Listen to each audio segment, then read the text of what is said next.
Thiopentone. Thio means sulfa, should be avoided in sulfa drug allergy. आणि हा पॉरफायरियामध्ये dangerous आहे.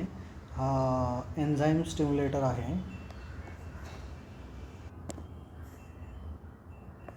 तर बार्बिच्युरेट्स ALA सिंथेटेजला स्टिम्युलेट करतात, त्याच्यामुळे त्याचे जे प्रीकर्सर आहेत ते सगळे जमा होतात, पॉरफायरिन्सच्या लेवल वाढतात, त्याच्यामुळे डेंजरस आहे. लाईफ थ्रेटनिंग प्रेसिपिटेशन होऊ शकतं. ॲक्यूट इंटरमिटंट पॉरफायरिया आणि व्हेरिगेट पॉरफायरिया मेनली, बाकीच्यांमध्ये एवढं नाही. एन्झाईम स्टिम्युलंट आहे ALA सिंथेटेज, त्याच्यामुळे ALA वाढतो, पॉरफायरिन्स वाढतात. म्हणून सेफ आहे. तुम्ही टिवा द्या, प्रोपोफॉल द्या, मिडाज द्या, फेंट द्या. इन्हेलेशनल पण नका देऊ म्हणतो या, त्याचं काय मेकॅनिझम आहे काही कळालं नाही. सल्फा ड्रग ॲलर्जीमुळे नका देऊ. मेटाबॉलिझम याने एका शब्दात उडवलं, it is metabolize by liver, बात खलास.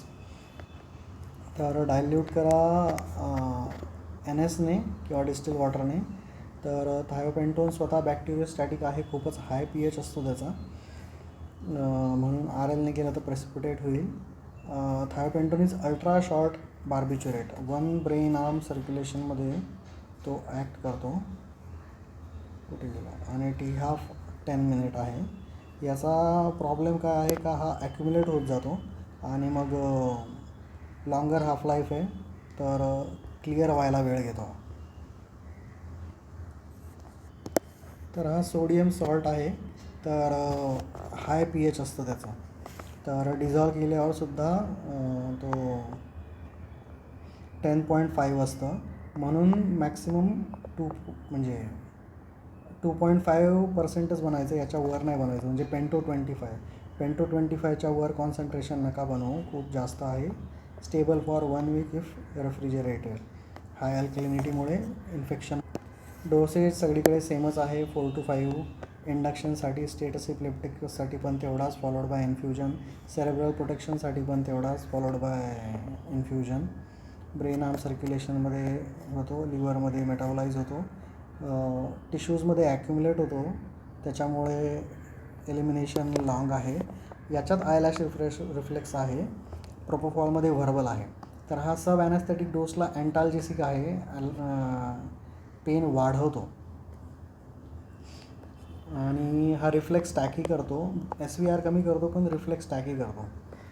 आणि निगेटिव्ह आयनोट्रॉपिक आहे, म्हणून सडन हायपोवोलेमियामध्ये तुमचं हायपोटेन्शन होणार, टॅकी होणार, म्हणून ISD वगैरेमध्ये नाही द्यायचं आहे.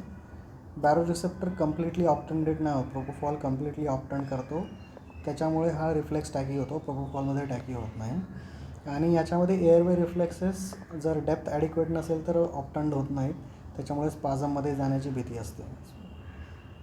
म्हणून हा सब ॲनेस्थेटिक डोसेसमध्ये ट्यूब टाकायचीच नाही, स्कोपी करायचीच नाही. लॅरेंजियल रिफ्लेक्सेस इतके ऑप्टंड होत नाहीत, म्हणून भीती असते. हा काही ब्रॉन्को डायलेट नाही करत. प्रोपोफॉल रिलॅक्स करतो, डायलेटर तुमचा हॅलोथिन आहे डायरेक्टली, आणि नंतर मग हा आहे किटामिन डायलेट करतो, रिलॅक्स करतो, आणि सिम्पॅथोमायमेटिक असल्यामुळे डायलेट होतं. हा पण प्रोपोफॉलसारखा रिलॅक्संट आहे, पण इनडायरेक्ट सिम्पॅथोमायमेटिक असल्यामुळे तो ब्रॉन्को डायलेटर आहे. पण सलायवेशन वाढवतो. याच्यामध्ये सलायवेशन पण वाढतं आहे आणि रिफ्लेक्सेस पण ऑप्टंड होत नाही आहेत, सो गोष्टी हँड बाय हँड जातात. म्हणून ॲनाफायलॅक्टिक रिॲक्शन, सलायवेशन हे ॲडवर्स इफेक्ट आहेत त्याचे. आणि इंट्रा आर्टेरियल याचं काय एवढं बोलले आहेत काय माहिती. तर कॅनोला तिथेच ठेवायचा, फ्लश करा NSने किंवा हिपॅरिनने. लॉक्स द्या, म्हणजे लॉक्सने पेन कमी होईल, आणि तेवढंही कमी होऊन नाही होते तर तुमचं स्पाझममध्ये जाऊन गँग्रीनची भीती आहे, म्हणून स्टिलेट गँग्लियन ब्लॉक द्या किंवा ब्राकियल प्लेक्सस ब्लॉक द्या. तर सेरेब्रल प्रोटेक्शनमध्ये कामा येतो, पण युजली रिजनल सेरेब्रल प्रोटेक्शनमध्ये. आणि इस्केमिक जे असतं पोस्ट कार्डिओ रेस्पायरेटरी, त्याच्यामध्ये कामा नाही येतो. मेकॅनिझम ऑफ ॲक्शन, गाबा फॅसिलिटेटरी आहे, ॲट हाय डोसेस गॅबा फॅसिलिटेटरी आहे. प्रोपोफॉल गाबा मॉड्युलेटर लिहिलं आहे, नंतर हे तर NMDA आहे, आणि इंटरमिडिएट प्रोबेबली गाबा आहे. तर किटामिन सोडला तर बाकीचे सगळे गाबावालेच आहेत. लिव्हरमध्ये ऑक्सिडेशन आणि डिसल्फ्युरेशन होतं. सल्फा ड्रग आहे, डिसल्फ्युरेशन होईल, ऑक्सिडेशन होईल आणि किडनीद्वारा एक्सक्रीट होईल. सब हिप्नॉटिक डोसेसला आपण बघितलं हायपरअल्गेझिया होतो. Flat EEG at high doses म्हणून सेरेब्रल प्रोटेक्शनसाठी वापरतात, पण रिजनल प्रोटेक्शनसाठी, ग्लोबल प्रोटेक्शनसाठी एवढा कामा नाही आहेत. रिट्रोग्रेड ॲम्नेसिया करतो, हा एक टिपिकल आहे. मिडाज अँटेरोग्रेड करतो, मिडाज पण करतो रिट्रोग्रेड. तर ICP कमी होतं, IOP कमी होतं, रिजनल इस्केमियाला प्रोटेक्ट करतो. कार्डिओ रेस्पायरेटरीच्या नंतर ज्याला काही प्रोटेक्शन नाही आहे. नंतर हार्ट रेट रिफ्लेक्सली वाढतो, एवढा ऑप्टन नाही करत. रिफ्लेक्सेस इथले पण ऑप्टन नाही करत, एअरवेचे पण रिफ्लेक्सेस ऑप्टन नाही करत, त्याच्यामुळे तिथे सलायवेशन पण होतं. आणि मायोकार्डियल कॉन्ट्रॅक्टिलिटी पण कमी होते आणि ॲरिथमिया नाही करत, पण तरी cardiac output falls in spite of compensatory tachycardia, more marked in hypertensive. तर त्याच्यामुळे हा प्रोपोफॉलपेक्षा बेनिफिट याचा असं काही नाहीच आहे. रेस्पायरेटरी डिप्रेशन करणार, reflexes are not obtunded to that extent in, म्हणून डीप घ्यावा लागतो. गार्लिक ओडर आहे त्याची. इनॲडिक्वेट डेप्थ असेल तर कफ आणि हिकअप होतात, त्याची काही स्पेसिफिक ट्रीटमेंट नाही आहे. प्लॅसेंटा क्रॉस करतो, मिल्कमध्ये पण जातो. ॲलर्जिक रिॲक्शन रेअरली होऊ शकतात, ॲनाफायलॅक्टिक आर्टिकॅरिया वगैरे.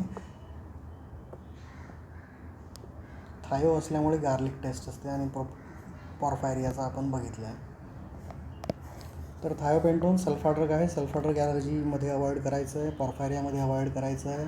पेंटो 25च्या खाली नाही बनवायचं आहे. हायली अल्कलाइनाइज आहे, ते आर्टेरियल पंक्चरचं काय दिलेलं आहे. Induction status epilepticus, cerebral protection against regional ischemia, one परिणाम circulation 5 to 10 minutes. Reflex tachy होतो, पण तरी BP पडतोच. एअरवे रिफ्लेक्सेस एवढे प्रोटेक्टेड नाही आहे. हायपरअल्गेझिया करतो ॲट सब ॲनेस्थेटिक डोसेस. एअरवेचे पण रिफ्लेक्सेस खूप ऑप्टन न झाल्यामुळे सलायवेशन पण होतं. ॲनाफायलॅक्टॉइड रिॲक्शन होऊ शकते. Short acting, shortest acting ultra short acting barbiturate आहे.